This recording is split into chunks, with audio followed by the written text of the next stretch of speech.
இப்போ நல்லா பாரு சரியா. இப்போ Biot Savarat Law நம்ம என்னென்ன சொல்லியிருந்தோம், I dl sin theta and r square.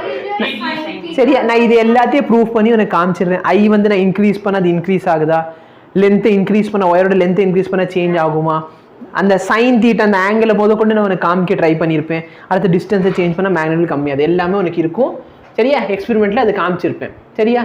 So இது பார்த்தோன்னா பேசிக்லி என்னது ஒரு வோல்ட் மீட்டர். இந்த வோல்ட் மீட்டர் வச்சு நான் கரண்ட்டை உனக்கு மெஷர் பண்ணி காட்ட போகிறேன் சரியா.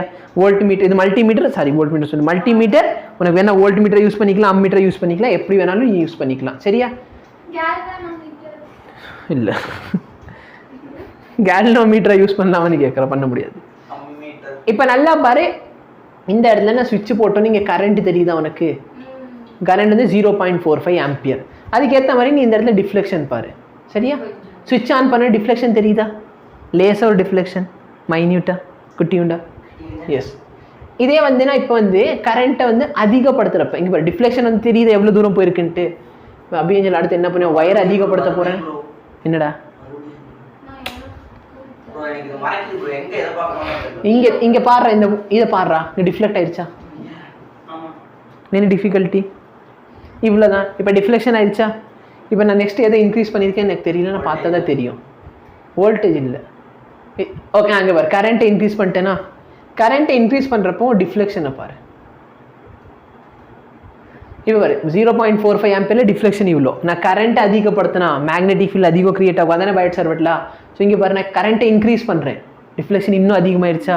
முன்னாடி இப்படி இருந்துச்சு டிஃப்ளெக்ஷன், இப்போ அதிகமாகிடுச்சா. அப்போ எனக்கு என்ன தெரியுது, magnetic field is directly proportional to, ஏன்னா கரண்ட்டை இன்க்ரீஸ் பண்ணால் மேக்னெட்டிக் ஃபீல்டு என்ன ஆயிடுச்சு, இன்க்ரீஸ் ஆயிடுச்சு. எனி டிஃபிகல்ட்டி சரியா. இப்போ நல்லா பாரு, நம்பர் ஆஃப் டர்ன்ஸ் ஆஃப் ஒயரை வந்து நான் சேஞ்ச் பண்ணுறதுக்கு ஃபஸ்ட் இந்த ஒயரை பார்த்துக்கோ. இப்போ என்ன பண்ணுறேன், எக்ஸ்ட்ரா ஒரு சில ஒயரை வச்சு செஞ்சுக்கிட்டு இருக்கேன். உடனே ப்ரோ இந்த எக்ஸ்பீரியன்ஸ் லைவ்ல பண்ணி காட்டுங்க. ஒயர் எல்லாமே அந்த உள்ளே சொருகி விட்டாச்சு சரியா. இப்போ ஒயர் இல்லையன்ட்டு இல்லை உள்ள ஒயரிங் கனெக்ஷன் கொடுத்துருப்பேன் இல்லைடா, அந்த ஒயர் தான் எடுத்து போட்டது. நாங்கள் பாதி பண்ணி அதை வந்து ஷார்ட் சர்க்கியூட் ஆகி அப்புறம் இன்னொருத்தவரை கூப்பிட்டு அதுக்கப்புறம் பாரு இப்போ ஒயரை இன்க்ரீஸ் பண்ணிட்டேன்னா. இப்போ நல்லா பாரு,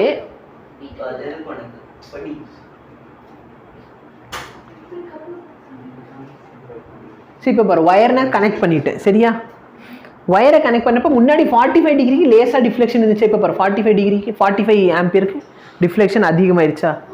இது நான் திரும்பி வந்து ஏதாச்சும் பண்ணி காமிச்சிருக்கேன்னு எனக்கு தெரியல, ஒயரோட இதை கம்மி பண்ணிவிட்டு காமிச்சிருக்கேன்னா.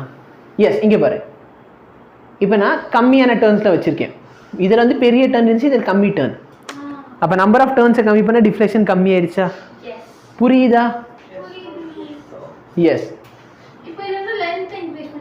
அப்போ லென்த்தை வந்து கம்மி பண்ணுறப்ப டிஃப்ளெக்ஷன் கம்மி ஆயிடுச்சு. அப்போ லென்த்தை இன்க்ரீஸ் பண்ணால் சரி. இப்போ நான் சரி ஒன்றும் இல்லை, கேமரா வந்து கொஞ்சம் தள்ளி இருக்குது சரியா. நீ கேமரா மேலே வச்சுருந்து லைனை கரெக்டாக போட்டேன். சரி இப்போ அந்த ரெண்டுத்துக்கு டிஃப்ரென்ஸ் தெரிஞ்சால் உனக்கு போதும் சரியா. இப்போ நல்லா பாரு 0.45 ஆம்பியர் நான் இங்கே வச்சிருக்கேன் கம்மியான டர்ன்ஸில், அப்போ டிஃப்ளெக்ஷன் கம்மியாக இருந்துச்சு. இப்போ நிறைய டர்ன்ஸில் வைக்கிறேன், முன்னாடியை விட இந்த டிஃப்ளெக்ஷன் அதிகமாகுதா இல்லைன்னு மட்டும் நீ சொல்லு. அதில் இருக்கும்னு நினைக்கிறேன். முடிஞ்சவனுக்கு நேராக வேணால் நீ வந்து ஃபீல் பண்ணலாம் பண்ணிக்கலாம், புரியுதா. அப்போ டிஃப்ளெக்ஷன் என்ன ஆகுது, ஒயரோட லென்த் இன்க்ரீஸ் பண்ணால் இன்க்ரீஸ் ஆயிடுச்சு சரியா.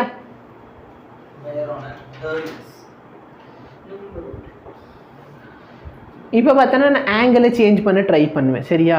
அது டிஸ்டன்ஸை கம்மி பண்ணுவேன், தூரம் போக போக டிஃப்ளெக்ஷன் கம்மி ஆகிக்கிட்டே இருக்கா. அந்த கோடுக்கும் இதுக்கும் சம்மந்தமே இருக்காது, ஏன்னா ரொம்ப தள்ளி வந்து, ஏன்னா டிஃப்ளெக்ஷன் என்ன ஆகுது, தூரம் போக போக கம்மியாகுது. இங்கே பாரு தூரம் போக போக மேக்னெட்டிக் ஃபீல்டு என்ன ஆகுது. அப்போ magnetic field is inversely proportional to, அப்போ ஸ்கொயர் ஆஃப் த டிஸ்டன்ஸ்க்கு இது இன்வெர்ஸ்லி ப்ரொபோஷனல் இருக்குன்னு மேத்தமெட்டிக்கலி கண்டுபிடி.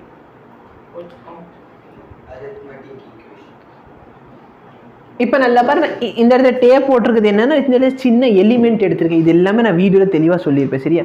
ஒரு சின்னோண்டு எலிமெண்ட் நான் எடுத்திருக்கேன். அப்போ இந்த எலிமெண்ட்லேருந்து இந்த பாயிண்ட்டுக்கு இருக்கிற ஆங்கிள் பார்க்க போகிறேன் சரியா. ஆல்மோஸ்ட் ஒரு பெர்பெண்டிகுலரா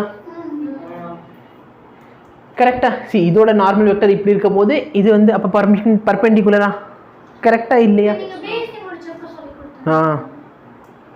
புரியுதா. எஸ் அப்போ ஆங்கிள் ஆல்மோஸ்ட் 90 டிகிரி. அப்போ 90 டிகிரி ஆங்கிளில் அதோட டிஃப்ளெக்ஷன் எவ்வளோ சரியா? ஸோ இது ஆன் பண்ணோன்னே இது கரண்ட் போகும், கரண்ட் போகிறப்ப டிஃப்ளெக்ஷன் காட்ட போகுது உனக்கு. போடா வேகமா, சாரி ரொம்ப போய். இப்போ நல்லா பாரு, டிஃப்ளெக்ஷன் தெரியுதா? இதே பாரு, இங்கே தூரமாக கொண்டு வரப்போ அதோட டிஃப்ளெக்ஷன் கம்மியாகுதுன்னு பாரு. ஃபர்ஸ்ட் இங்கே பாரு, ஃபர்ஸ்ட் டிஃப்ளெக்ஷன் எங்கே இருக்கு? ஃபர்ஸ்ட் இங்கே டிஃப்ளெக்ஷன் இருக்கா? 90 டிகிரியில் டிஃப்ளெக்ஷன். இதே நான் இங்கே தள்ளி வர பாரு, டிஃப்ளெக்ஷன் கம்மியாயிருச்சா? சொல்கிறது புரியுதா? ஏன்னா இங்கே என்ன ஆயிடுச்சு, பேசிக்கலி இதுக்கும் இந்த வெக்டாருக்கு நடுவில் இருக்க ஆங்கிள் கம்மி, டிஃப்ளெக்ஷன் இன்னும் கம்மி. எதுடா பெரிய ரீலா? ஏடா இந்த கருப்பு நீடில் தானே நார்த் சவுத். நீ பெரிய சரி ஒன்றும் இல்லை, சரி பரவாயில்ல, இது சேஞ்ச் ஆச்சுன்னா. ஆனால் நீ அப்போ தம்புரு தப்பாக தானே பார்த்துருப்ப. நான் இங்கிட்டு போகணும்னு சொல்லி அந்த பெரிய நூல் இங்கிட்டு போய்கிட்டு இருக்கும்.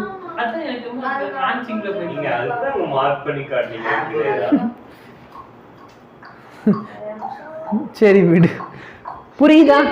அப்ப இந்த இடத்துல கம்மி ஆகுதா இல்லையா? அப்ப நான் எல்லாத்தையும் ப்ரூவ் பண்ணிட்டேன்னு உனக்கு, ஓகேவா? ஸோ இது வந்து வீடியோலேயே சொல்லியிருப்பேன், ஓகேவா? ஸோ இது வந்து